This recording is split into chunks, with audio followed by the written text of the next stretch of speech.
right, well, welcome back to another episode of Rock M Reacts, live from outside of Fall Gallon Fieldhouse, following Mizzou's 73-64 defeat at the hands of Kansas. Marked improvement from last season's defeats. That was by a much larger margin back in Columbia. Tigers fought hard, jumped out to a big lead early, which we'll touch on for sure. And then as the game went on, Kansas made adjustments, threw some counter punches. Missouri responded well, but wasn't able to really break through in that second half to be able to jump ahead of the game. Incredible environment. Two teams that really, each side, each coach, they made some mistakes for sure. Post-game, it was not playing their best efforts by any means, but both coaches, I think, came with a lot of positive things from this. First and foremost, just for two people that was the first time in Fall Gallon Fieldhouse, we do want to touch on just the environment that it was, our perspectives of the stadium itself. For me, it was what, when you hear Fieldhouse, that is exactly what a Fieldhouse should be. You've got, old school, uncomfortable bleacher seats, hot in there. You have red and blue coloring all over the seats everywhere. It looks like, it struck me immediately. I said it's the ultimate basketball playground. It was such a place that was geared for just classic traditional basketball.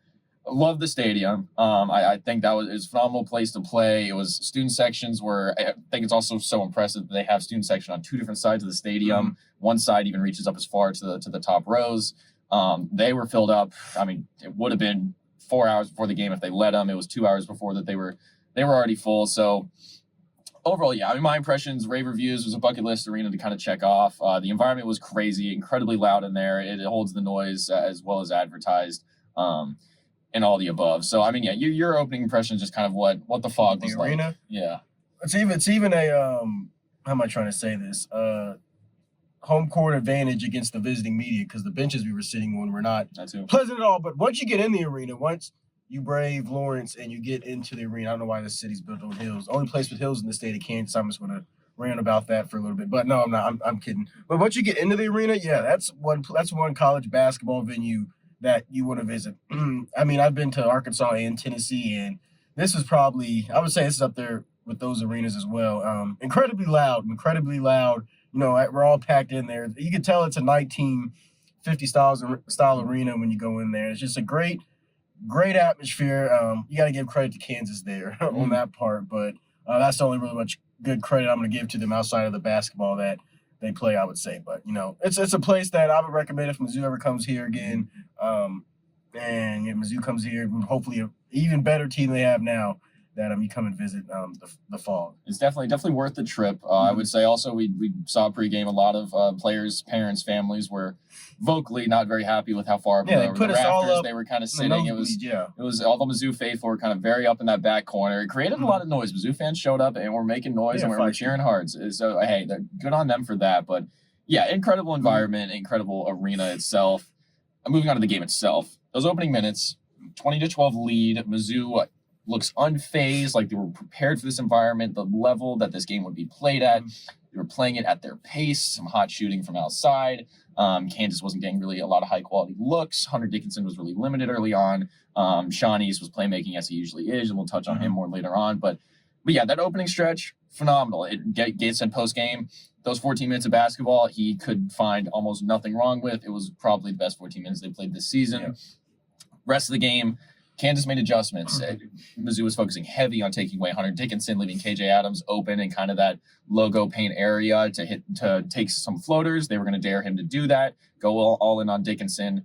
Putting Aiden Shaw Dickinson, an athletic guy that can bother him a little bit, that allows Vanover or Mabor Mejak, Jordan Butler, whoever else was in there with length, to cover KJ and then be very ready to help on Hunter because they're obviously not playing him out in the perimeter.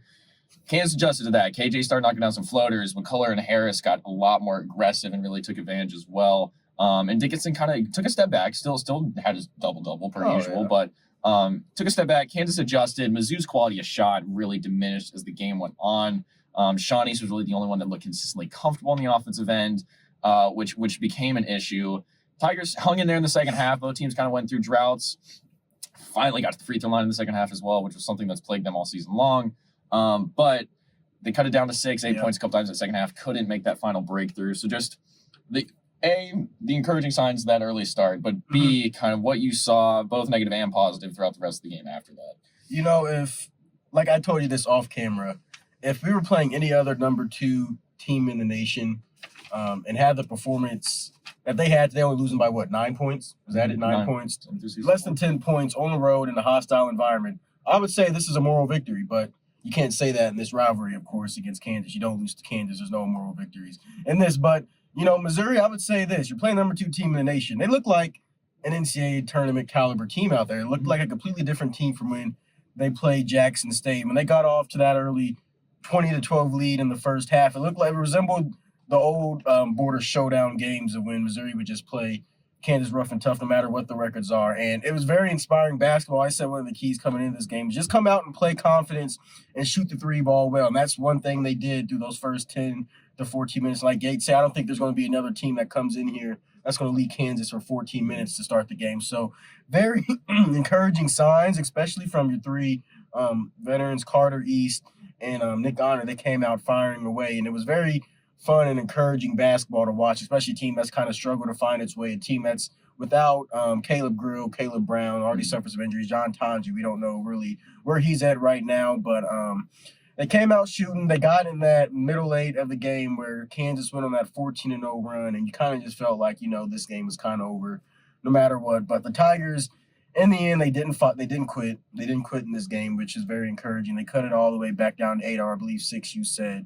But, just not enough gas in the tank to complete a comeback. If they would have had more time, I think they would have made it closer. But, you got to be better. You got to be much better instead of giving up a 14-0 run. Just some very crucial mistakes there that you can't do in this building. But overall, take away the rivalry side of this, it was a very promising performance in my opinion. And I'm actually very excited to see what this team does in Kansas City and Illinois over the next 2 weeks. Yeah, I think there's a lot to build off of coming out of this game. I think especially, we'll touch on here in a second, but the freshmen learned a lot, especially from this one. Another side point they talked about post-game is early on, Shawnee's said that part of the game plan and a lot of what they had success with early was targeting Nicholas Timberlake and Johnny Furphy, two newcomers to Kansas roster this year. They just thought they were defensively not as capable as some of the other guys out there. So that's what they're doing early on. Those 2 didn't play as much the rest of the game. Also made some adjustments. Kansas themselves did. Credit does have to go to Bill Self for making those adjustments throughout the game. Let's focus on some individuals from Mizzou. First and foremost, Sean East stole the show yet again. He's becoming the face of this team as each week goes by. Team high 19 points, 6 assists. He was a playmaker all over the floor, getting guys involved. You see him be a vocal leader out there on the floor tonight. But just, overall, without him on the floor, Mizzou is being run out of this building. He makes this offense go. He was the one guy that really throughout this game looked comfortable on the offensive end, and he's playing at his own pace. This offense defaults to just throw Sean East in a ball screen scenario and let him go to work. He doesn't let anybody speed him up. He's a very, his stop and start is so quick, especially in the lane. It's very tough for defenders to really get a handle on where he's going to go until really late in the game, and you've actually gotten used to his play style. But another incredible performance from him. I think just the development he's shown now. We touched on last week a little bit, Dennis Gates saying that this is his second season at a school, considering he had been at multiple places beforehand. He's very comfortable. He seems like he's really growing into his own. Sean East was really incredible. I think Nick Honor had a tougher game shooting from the floor, but 4 for 8 from 3. He looks better on the stat line. Exactly. I think in person the game, he struggled a bit. I think Kansas's length bothered him a lot, was a big thing for him, and he wasn't able to get to the free throw line as much as he probably wanted to, trying to draw some contact, and then some of the shots that he normally hit weren't falling. Noah Carter struggled a little bit more from the floor than usual, had that cramp late in the game as well, but he was still very active overall. So I think the Stars showed out. And then you throw in Connor Vanover, who had a really impressive second half. After first half struggles, looked a little bit kind of in over his head. Second half came out, got a lot of tip-ins, forcing a lot of blocks today. Something Aiden Shaw also did well. Rebounding aside, Gates not loving Shaw's rebounding. Dennis Gates said Aiden Shaw needs 1 rebound every 3 minutes. Yeah, and tonight I believe it was 1 every 7 tonight, which is not what Gates wants. Something he has talked about very consistently.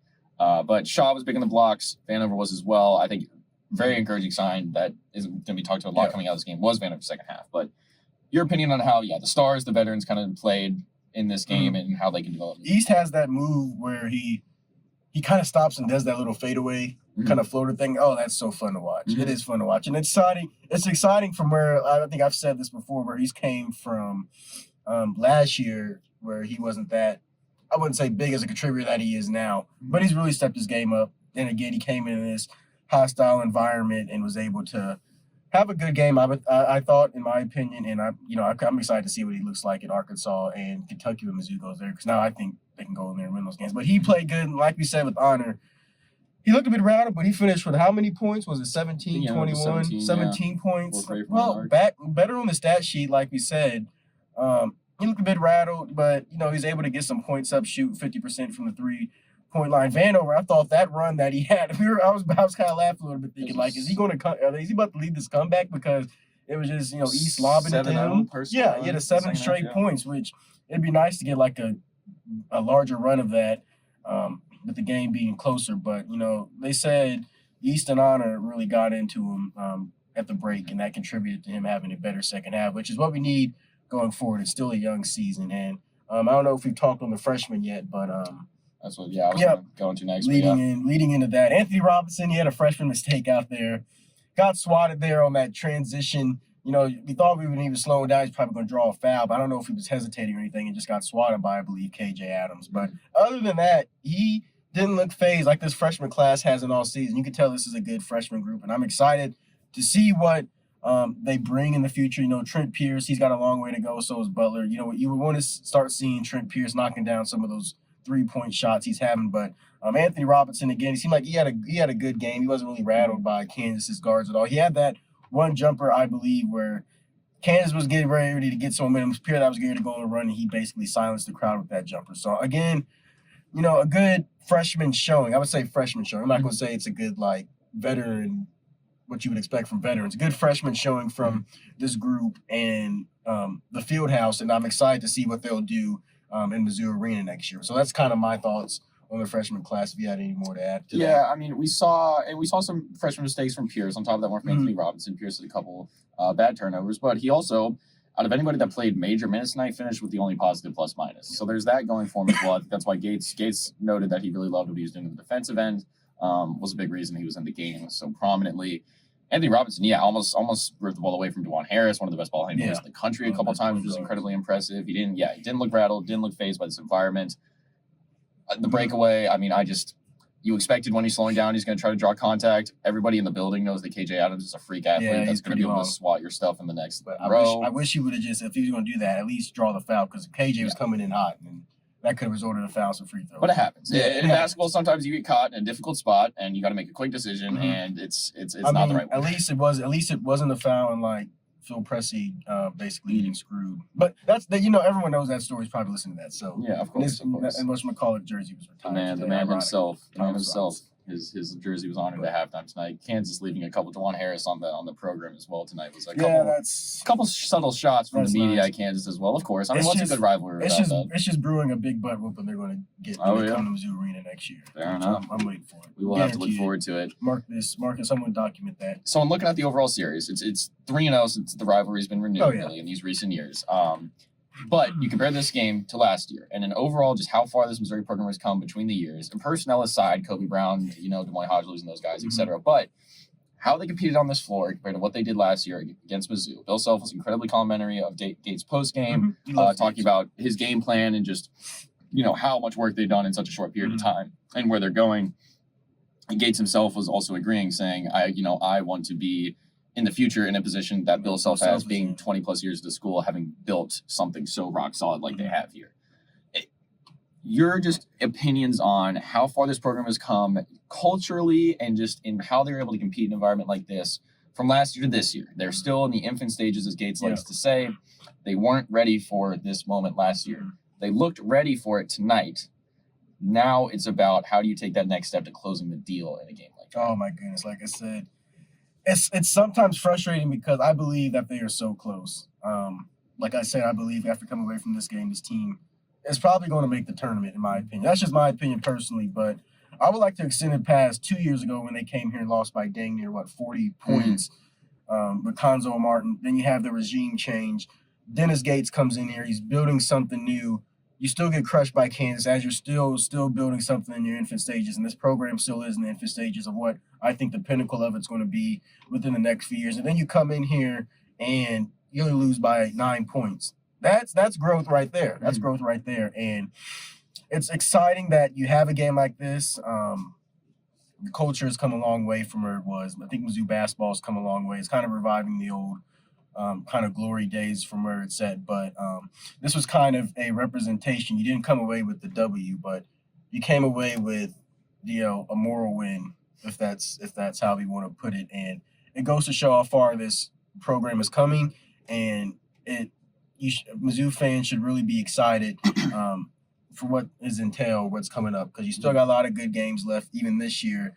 Don't look too far for you in the future, a few years ahead, but you still got some good games this year, and there's still a lot of growth with this team specifically that needs to be done. And there's going to be a big win on the road that's going to come up soon, also, I believe so. And it's pretty good. Speaking on that, as we look ahead now, a week off till next Sunday, Seton Hall in Kansas City, 30 minutes away from where we are currently. Yeah. They'll be at the T-Mobile Center taking on a Seton Hall team that has yet to beat a power conference opponent. Standing at Baylor. I was going to say, standing at 5-3 right now. Going to be a potential NCAA tournament bubble team. Depends on how they fare in the Big East, but still neutral site game. For brand exposure in the city, Kansas City haven't played there since 2014 against Oklahoma State, correct? That sounds about right. They had the expedition game against Kansas in 2017, but that wasn't a regular season game. But that was an exciting game. So big deal just to for the back-to-back exposure of going to Kansas City, then St. Louis, playing Seton Hall in Illinois. You want to show well in those two main states where your fan base, or cities where your fan base is stationed at. Seton Hall's not going to be an easy out. They're a tough team, great in the glass, good defensively. They struggle a little bit on the offensive side, which is maybe where Mizzou can kind of shoot their way into a victory there. But in focusing in on these next 3 games overall in the non-conference slate, Central Arkansas withstanding, Jackson State happened, so you really can't write them off at this point. But these next 2 games are massive. 1-1 is the bare minimum. 2-0 is what you would love. That sets you up in a pretty good spot entering SEC play. 1-1, you still got some work to do going forward. What needs to improve going forward? I look at free throw shooting improved a lot in that second half. Yeah. You drew fouls. I look at that. Rebounding, it's never going to be this team's strength. You have to hold serve in the glass. You can't expect to win a game like this and get out rebounded by 17.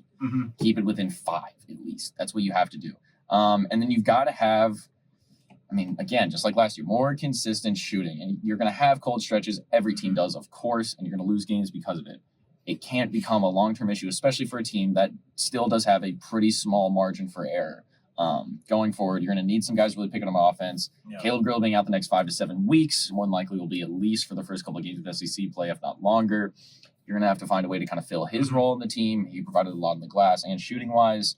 So you're going to need more from that. So just this next month, what do you want to see from this team, and what would be the ideal situation when we're going they're hosting Georgia at Tobin? I want to see this team, you talk about free throws, but I want to see them create more opportunities at the free throw line. I'm watching other teams, and they're able to get down there and draw fouls. Mizzou didn't shoot a free throw until the second half, I believe. Yeah. Like, why can't we got the talent to drive and get to the bucket. Why can't we get fouls and be able to go to the free throw line? Because that adds you extra points there. That's free points right there. So getting the free throw line, I want to see that happen. That'll probably help aid some victories. Another thing I want to see, I know, like you said, you go in cold stretches, but I don't want to see any more like 14-0 runs by other teams. Periods of long stretches where you're just getting outscored by double digits and not scoring. So especially against Seton Hall, Illinois, just take control of those games. Get to the free throw line. Don't have long. You can have cold stretches of shooting. Don't have these long cold stretches like you had this 14-0 run by KU. I don't want to see any of that. I do believe that these two teams, after they're to play, that there's a very good chance that you're going to come out 2-0 and possibly 3-0 after Central Arkansas. So I feel like if you do those two things, I think the confidence level is there. The confidence level, I think it's there. And I think this team believes that they can compete with anybody. And they're really going to believe that after tonight, and they watch the film and see what they need to get better. Yeah. But those are really two things that I want to see moving forward in Kansas City and St. Louis. I think that's one thing you can't fault this team for. They were confident in that building. They believed they deserved to win, and they knew they could play at the same plane as Kansas did. And they certainly did for a little bit over 30 minutes this game. They got to do it for 40. But going forward, yeah, you believe you can beat anybody on your schedule from this point going forward. Kansas is the pinnacle if you're going to play this year. Number two team in the nation. I mean, again, they've already beat Kentucky, potential top team in the SEC. Throw A&M in there, of course, a handful of others, Tennessee maybe, but you've shown tonight that you can do that. So again, we'll see. Also worth noting, Jaden sported his Missouri Big 8 jacket as well in honor today. I got some comments from Kansas fans who weren't too happy. So got the full Lawrence treatment. It was very, very enjoyable. But yeah, Columbia is a better city. Saying that objectively, this place is built like I'm not going to say what I said it was built like. I don't know if that'll objectively, Lawrence isn't the greatest place in the world. We'll say that. But hey, Fog Island Fieldhouse, love it. Great place. You know what? Just show that in all the brochures. Nothing else. Just show that in the brochures. But regardless, Jaden and Quinn will be in Kansas City for coverage of the Seton Hall game. You'll be seeing them. For that, I will unfortunately be back in the lovely city of Georgia at home. But I'll be covering games from afar. Every shot we get a Kansas City. Oh yeah, we're doing but yes, so next episode, expect Jaden and Quentin post game from Seton Hall. That wraps up another episode of Rock M Reacts. For Jaden and Parker, we will see you guys very soon. Thank you everyone for tuning into Rock M Radio, a proud partner of Fans First Sports Network. If you enjoyed this episode and would like to see more just like it beamed directly into your personal device, just click the subscribe button below. Beep. And you can find this podcast through the Apple Podcast app or for iPhone, or the Google Podcast app for Android, or whatever app you use to listen to your podcast. We are also available on Spotify. Just search for Rock M Radio. And if you like other sports, Fans First Sports Network is a podcast network that has coverage of all other teams, Major League Baseball, MLS, NFL, whatever you want to listen and read about. It is a great network full of really fantastic podcasts. So look them up and subscribe to any and all of those podcasts. Rock M Radio will be back with more episodes coming soon. Thanks.